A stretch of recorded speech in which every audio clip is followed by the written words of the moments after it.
Tere tulemast tänumaagiasse taas kord. Tänane teema on siis tervisemaagia. Me pane tähele, kui palju me paneme, me võtame oma tervist kui iseenesest võetavat asja. Isegi kui me lõikame näppu, siis me saame peale seda, kui me oleme nagu ei saa seda näppu enam kasutada nii, nagu me tavaliselt kasutame, siis me tunneme seda, kui oluline tervis on. Ja kui me oleme haiged ja mida raskemalt me haiged oleme, seda rohkem me saame aru, kui oluline tervis on, et nagu kõik muu on tagaplaanil. Võtamegi nüüd hetke ja mõtleme selle peale, kui olulised on meie käed. Mida kõike nad teevad, kui palju raskusi nad kannavad, kui imelist peenikest tööd nad suudavad teha. Nad saavad anda ja me saame vastu võtta tänu oma kätele. Aitäh! Nagu tunnetame tõesti seda tänutunnet, mis meil oma käe eest on, oma käte eest on. Et nagu aitäh tõesti, aitäh. Tee musiga. Anname neile palju armastust. Ja samamoodi mõtleme oma pea peale.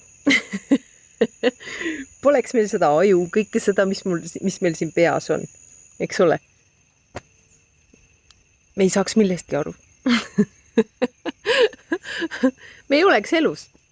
Süda.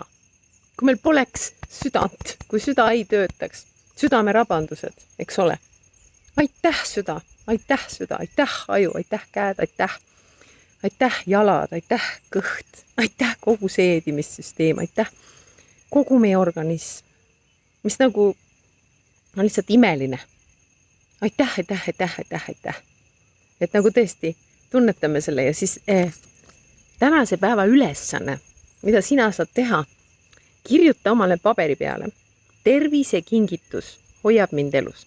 Või midagi taolist, mis paneb sind lihtsalt, kui sa paned selle kuskile külmkapi peale magnetiga või kuskile, kus sa seda pidevalt näed ja pilk peale läheb. Ja siis lihtsalt, see on nagu meeldetuletus, et aitäh, kallis keha, et sa mul oled. Ja just nagu ükshaaval silmad, aitäh.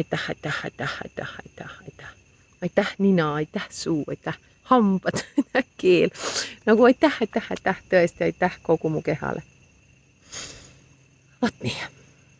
Kohtumiseni järgmises videos.